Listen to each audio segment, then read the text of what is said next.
Okay, so the hand, of course, consists of a palm and 4 fingers. And thumb. The fingers are not identical, they are slightly different in length. You can tell which is which by the distance between those holes, because that part is interchangeable. So you can remove the end, which is a rolling joint with a nice neat pattern, and that's very strong. And if you twist it, put it back, it will self-repair. So I must admit, I'm quite pleased with that. That was a suggestion from YouTube, thank you very much. That is a more complicated version for the knuckle, and then the servos go into this part, and then that, so this is going to be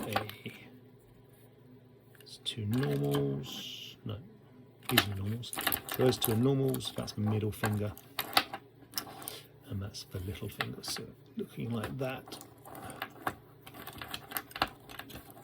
you can just see the gaps between those holes.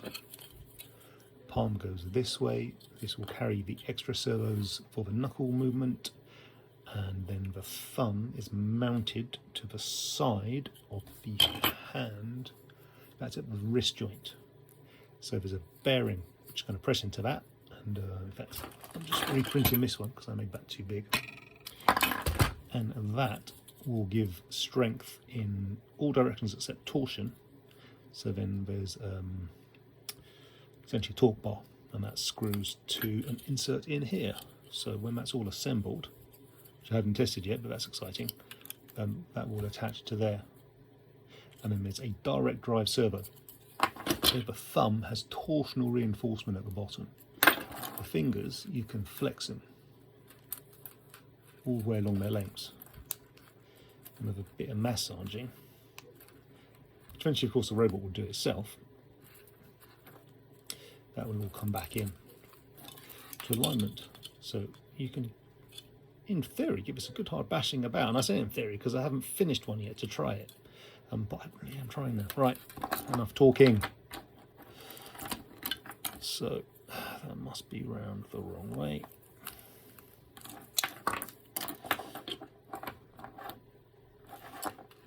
Okay.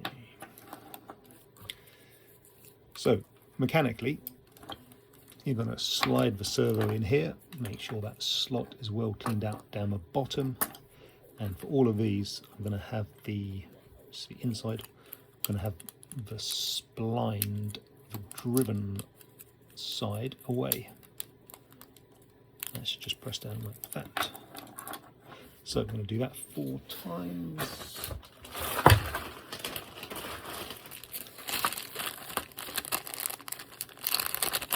Forget to not lose any of your screws and bits, you're going to need those eventually. For now we are dealing with the mechanical layer, so we want to get things mechanically assembled and then hope everything else has been done correctly. So you can then move on to the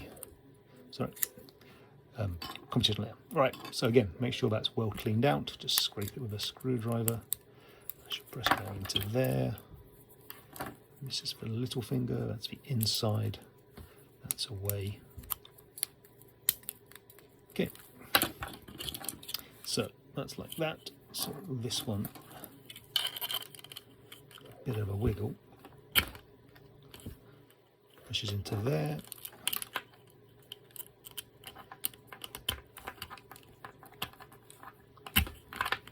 Pushes into there.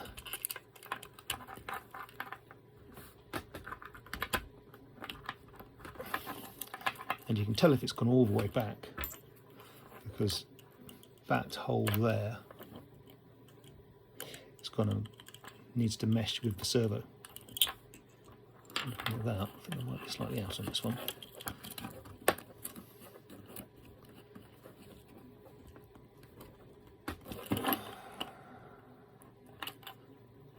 Yes, looks looks like that's trimmed to the wrong height by about 1/2 mil.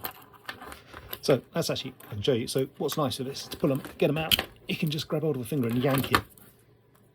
There's a little bit of spring in there.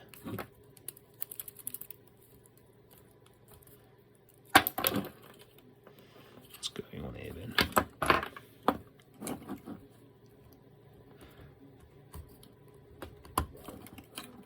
So if you're cutting towards yourself and you're not cutting towards something solid, be very careful, especially with scalpels. They are, well, as you might imagine, very good at cutting things.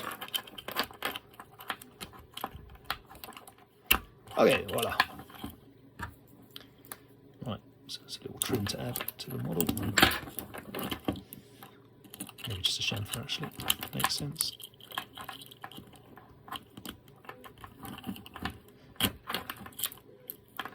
Okay, so that is what it looks like when you add the fingers.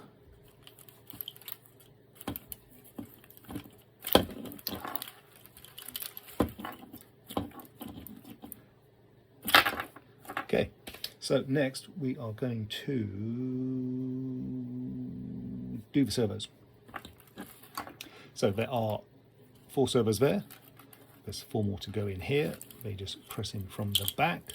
These will all need to be programmed. And then the servo horns, it's not going to quite right, is it? Servo horns added, strings tied off, and everything will start to move. Yes, I can go a little further back. Okay, oh good, right, so yes. So this one here. Oh. And it pops in. It pops in.